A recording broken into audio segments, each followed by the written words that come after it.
Hello students, good morning to all of you. So today we are going to study about the other different kind of networking devices known as switch. Okay, then repeaters we will see. Before I start with the switch, that is next topic, I would just like to remind you about the hub, right? So hub is nothing but it is a hardware device that is used to connect the several computers together over the network. I think in previous video we have already studied about this kind of image. So what is the job of the hub is, as soon as the packet arrives to the hub, okay, so hub, a copy of that packet will be distributed to all of the connected nodes irrespective of the destination. Now this is the source and this is the destination. Your packet has to come to the hub. Through the hub it has to go only to the destination. Instead of that, a copy of the packet will be given to all the connected workstation. Now this kind of arrangement, it is inefficient. So by this what happens, what exactly these other two source and this destinations are exchanging information, the other two computer systems will get to know what exactly they are having, exchanging the messages. Now this kind of arrangement, it is quite inefficient and it's not providing us any kind of security.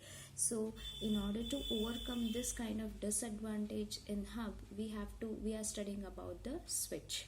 Okay, now let us see what exactly the switch is. A switch is a device that actually segments the network into different subnetworks called as the subnets or the LAN segment. Now here I can tell you, now this is a device, switch is a device, okay, that actually divides the large network into different networks, different subnetworks called as, now this I can call as a subnet and this I can also call as a subnet, or else I can call this as the LAN segments also. A switch is a device that actually segments the network. It acts as an intermediate device, okay, that divides the large network into different subnetworks, okay, or the LAN segments. And show you how exactly the switch looks like. Now this is a switch, okay, this is each switch, this is one switch, second, third, fourth, fifth. Now we are almost having 5 switches, so multiple switches we are having. Why we have to use this multiple switches is because they are often interconnected to create the large network. How I can create the large network is, now what is the capacity here? So almost 3, 4, 5, 10, almost this is 3, 4, 5, 6, 12. So on each 12 it is there, that means 48 ports are available. Now this is what is that, each one, what I have shown you, 5 are there, no, each one are having of 48 capacity, 48, and how many are there, 1 2 3 4 5, 48 into 5, those many connections I can make. Okay, see, in first switch almost all 48 ports are being used, that means 48 computers are connected. In second switch somewhere around 1 2 3 4 are being left, that means 44 connections are being made. Here somewhere around only 12 13 14 are there. Here almost many are unavailable. Now here is also, that means, so how many connections are being made, so many different computers are being connected to one network. Can you see that means it's a very large network. So usually switch comes on, basic switch comes with the 5 ports. Minimum capacity of each switch can have at least 5 ports. That means 5 different computer systems you can connect to. If I want to extend my network, you can connect from one switch to the another switch here, which is almost here, this one other switch is of 24. That means 24 plus 4 means one cable will be connecting to this. That means 4 you will get, 24 plus 4, that is 28. Okay, now this is a switch of 48. This is also another image to show you the how exactly the switch looks. Now these are nothing but ports. Same way hubs are also very much similar to the switch. The lookout, everything is same, but switches are quite intelligent and switches capacity are more. Whereas in case of hub was almost 2, 4 and 8. That was the capacity of the 2, 4, 8 ports only were available in case of the hub. Now because of that disadvantage, what the hub was actually forwarding the packet to all other, because of that nature we have we have completely replaced the hubs with the switches. Now why exactly we need this kind of dividing the large network into subnets into the LAN? Because in order to prevent the traffic overloading in the networks, that means segmenting the network into smaller subnets prevents the traffic overloading. However, what exactly this traffic overloading is, as I have shown this image, so many computer systems I can connect, right? So think around, this is 48, almost maybe around 70 to 80 computer systems I can connect in this. So 70 to 80 computer system means when they start communicating, exchanging the information, there is a possibility that the packets may collide with each other, or there may be a loss of data. So in order to avoid this traffic, we will divide the network. Now actually this is this is completely one large network. I'm using 5 different switches in order to connect this, in order to make this as one big LAN network or the LAN segments. So actually I have divided, that's why I am using 5 different switches. Why I am using 5 different? Because to maintain the traffic. Now how the switches with this and switches with this, how it is connecting? That means one cable from this switch is being given to one to this, and one cable to this, one cable to they, like this they are interconnected. That's how one big LAN network I can make. Okay, so multiple switches are often interconnected to create a large network. That means 5 different switches I have used in order to connect a large network. Now what are the advantages of switch over the hub is, actually the hub forwards the data to all the packets regardless whether the data is intended for the system connected to the port. This kind of arrangement is inefficient. Whereas rather than forwarding the data to all the connected ports, the switch will forward only to the port on which the destination system is connected. As I have already said, the packet will be forwarded by the switch only to the intended computer system. Here one more example I can show you here. So this is a source and this is the destination. As the packet arrives here, you can see the arrow. That means packet is made available to A, B, C and D. That means whatever the messages are exchanged between A and B can be visible to the C and D. Okay, so there is a security issues. Whereas in case of switch, what happens if A and B is communicating with each other? As the packet moves to the switch, the destination IP address will be examined by the switch and then it will be forwarded to the intended user or the intended computer only. Hence C and D will not be able to see what exactly they are communicating with each other. Now one more important thing, what exactly the switch does is, it is responsible for filtering. Now what exactly this filtering is, it will actually check the destination address of the packet and then decide from which outgoing port the packet should be sent. As I told, now when the source sends the packet to the switch performs the filtering. What is this filtering? It will examine the destination IP address on the packet and decides on which port it should be. Now these are 4. That means this switch is having 4 ports. What are ports? These are ports. What you can see, these are nothing but the ports. Like this, there are 4 ports onto the switch. Okay, when a packet will be sent to the switch will determine the destination IP address and decides where exactly the destination IP address is connected.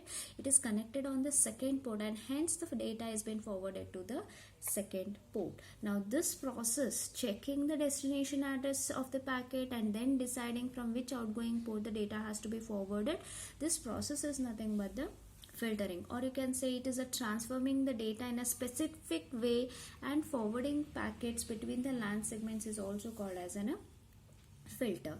Now I can explain you this one with this. You can see here in this image, when the device, now this is a switch, almost 10 ports are there. These are nothing but the ports. Okay, now device A is acting as the source here. When device A sends out a frame or packet is the same. Okay, so to another device, its MAC address is updated in the switch lookup table. I told that switches are smarter, switches are more intelligent than the hub. Why it is intelligent? Because it is maintaining certain switch lookup table. Okay, So this is extra as an information I'm telling.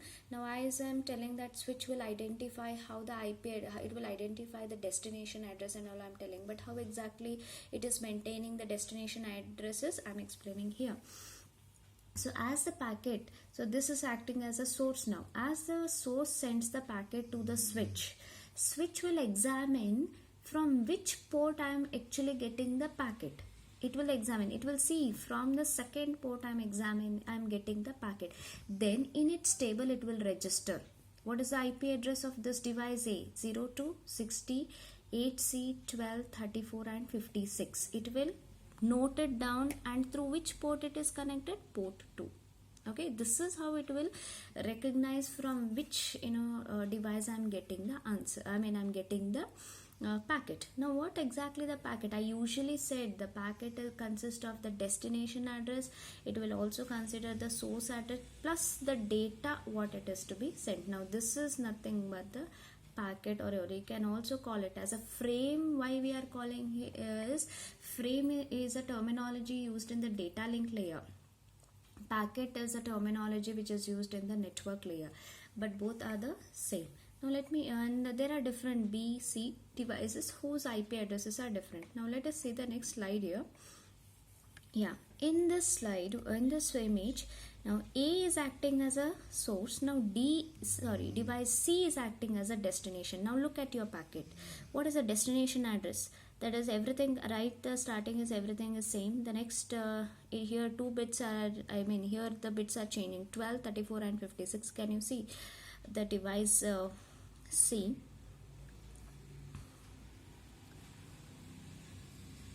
Destination 56, yeah, 1234, sorry, 0260.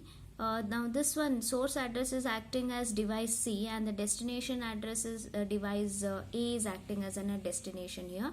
So source address is 476C, that is this one is the source, okay, and the destination is the device A. So as the packet moves to the switch right from the C, first it will note down this is the source 001047.6C. It is a source address to which port it is connected, 7th port.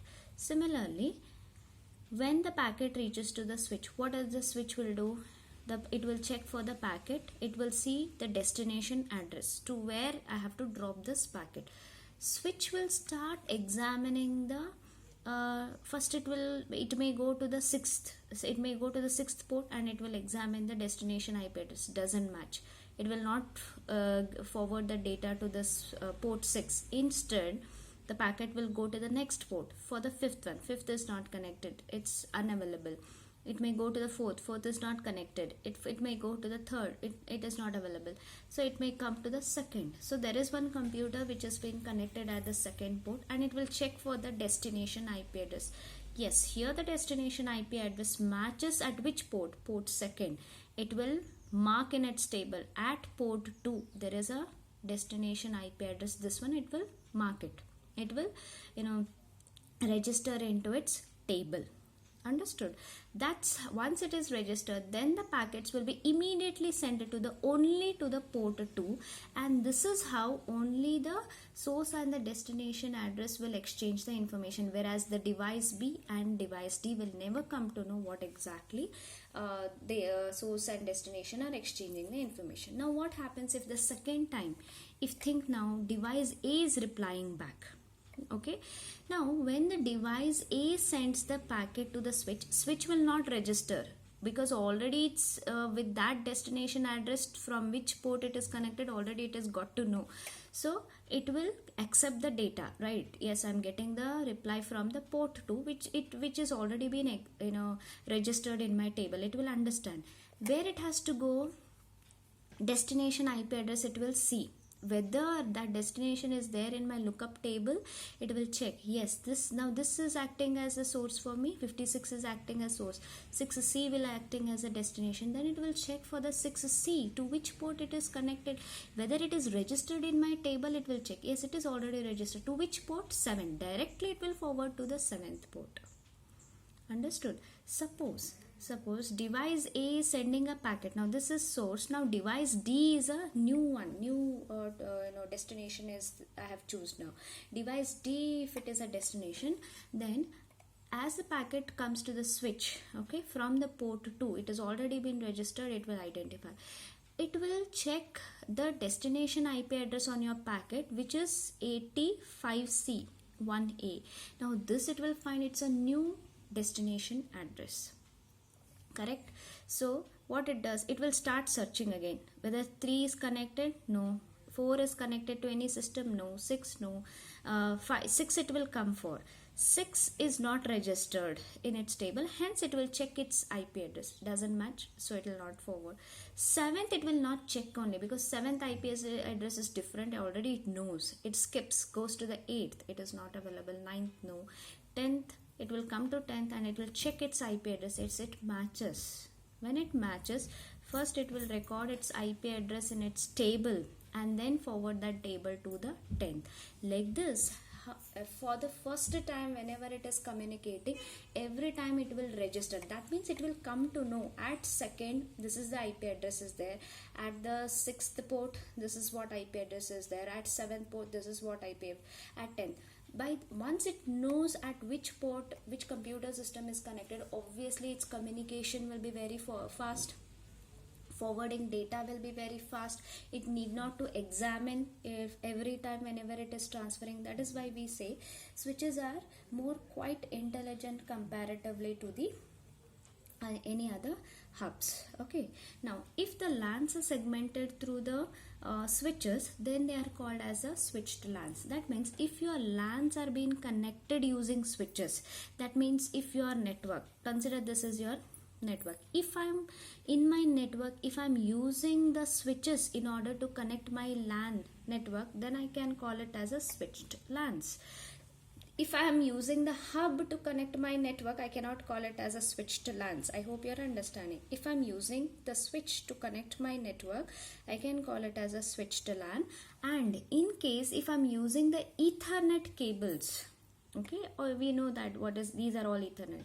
If we are using the Ethernet LAN cables in order to connect by using the switches, then we can also call it as a switched Ethernet LANs. In our computer lab, we are using the Ethernet cables and we are using the switches also.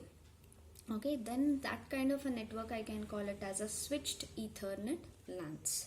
Okay, this was all about the switches. Now let us see as a short now how exactly the switches function. So to transfer the packets from one port to the another. Now actually we are transferring the data through these ports, right? You can see any communication happens, everything is through ports. If the switch know at what port which computer system is connected, obviously the communication will be very fast. So how exactly the switch functions, I'll tell you. To transfer the packets from one port to the another port, it actually established the temporary connection between the source and the destination. As first initially I said that C was the source and the D in this case, sorry, C was the source and D was the destination. You can see this arrow. A temporary connection will be established between these two computer systems. Okay, and after the temporary connection has been done, it will perform the filtering option. Filtering means it will identify the destination IP address and it will decide from which port the packet should be forwarded to the destination. And finally, once the conversation has been done, finally it will terminate the connection. Okay, so once the conversation is done, this is how exactly the switch works. So next device we are going to study about the repeaters. We have already studied about this repeaters in case of bus topology. I hope you people remember.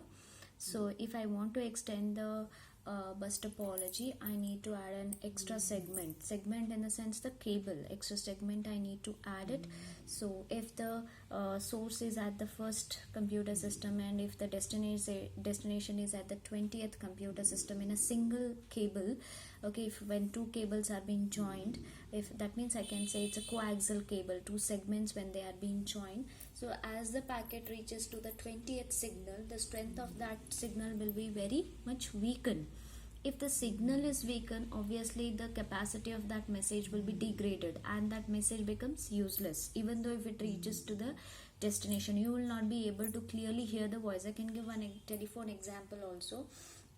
Sometimes it so happens that you will be hearing the voice but not able to clearly hear the voice. That is all because of the voice signal strength will not be regenerated. The signal strength of that voice will be very much weakened. In that cases you experience that you'll not be able to clearly hear the voice signals. So so if I want to extend the data, I mean if my data has to move to the 20th node or the 20th computer system on bus topology, I need to have an extra networking device known as the repeater. As this the data packet pass through the repeater, it will regenerate the signal of that packet, and it will make sure that the packet has been reached to the destination as the original message it was being sent by the source computer. So for that reason we need the repeaters that we have studied in case of bus topology, as we have also studied in the microwaves also.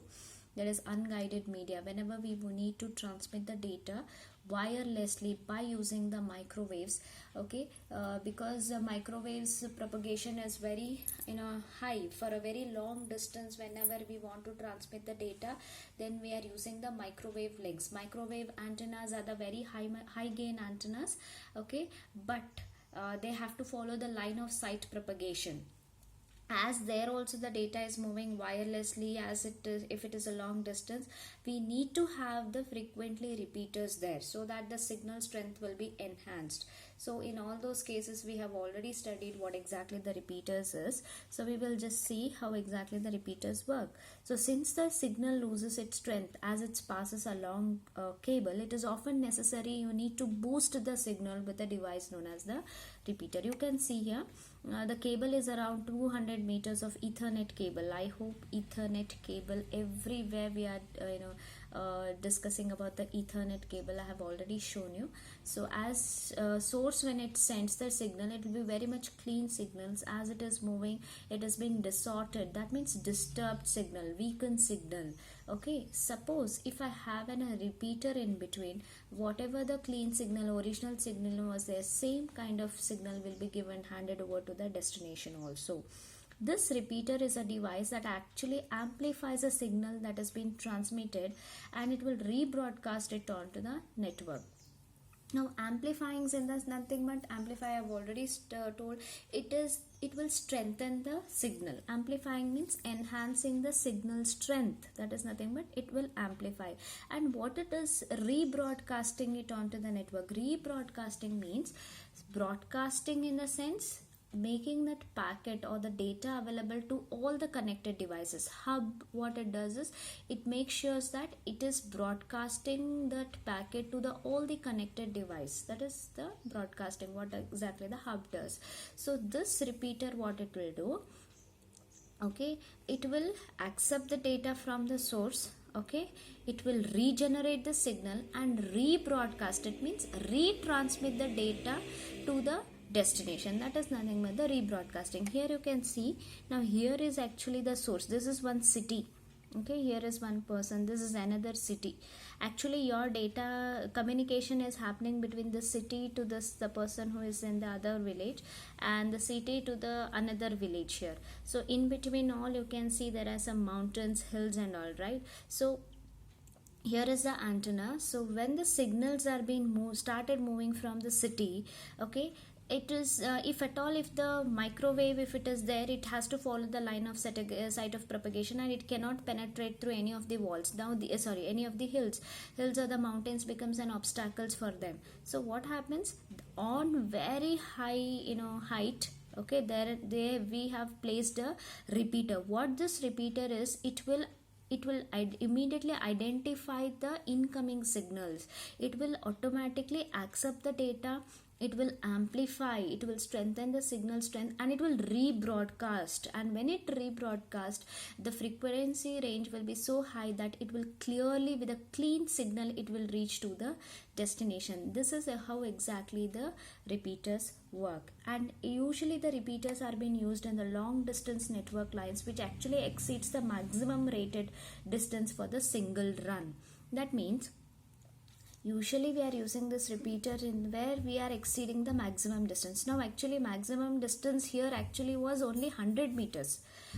Till 100 meters your clean signal will reach from source to the destination. I have added an extra segment here by making the distance of that cable as 200 meters, where after finishing the traveling of 100 meters your signal may start weaken. So in that case, whenever it exceeds the maximum rated distance for a single running single cable, if it is exceeding, then I have to make use of these repeaters. Okay.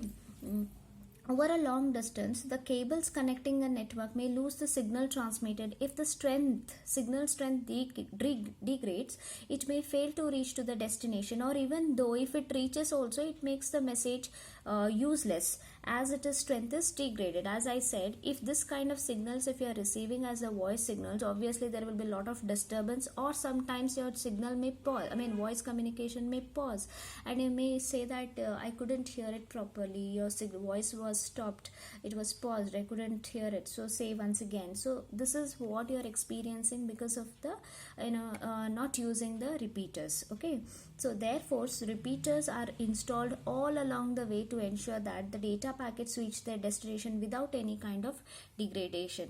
That is why no matter you use the radio waves, no matter you use the microwaves, or no matter whichever topologies you use, wherever LAN also you, whatever, sorry, not LAN, in case of WAN, whatever your topologies or whatever cables you are using, you have to make sure that you are using the device known as the repeater in order to maintain your signal strength. So different examples I can also say you.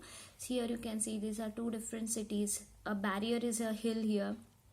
So at the very height I have to place an repeater here, antenna, which is in the form of antenna. So directly line of sight of propagation it may not follow, right?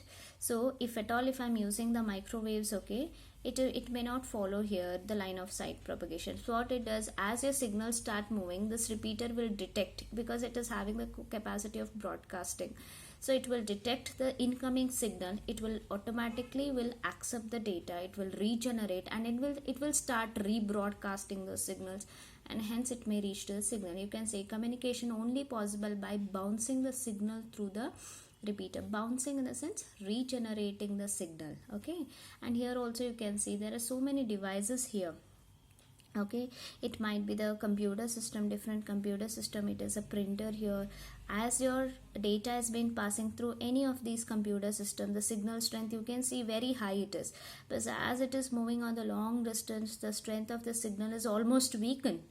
As it reaches the repeater, again the signal strength will be very high, and at the time when it reaches to the destination, the signal strength will be very good. So this is why we need the repeaters. Usually whenever we have a long distance run, whenever we have a long distance data to be passed on, then we have to make use of the repeaters. I hope switches and the repeaters are clear to you all.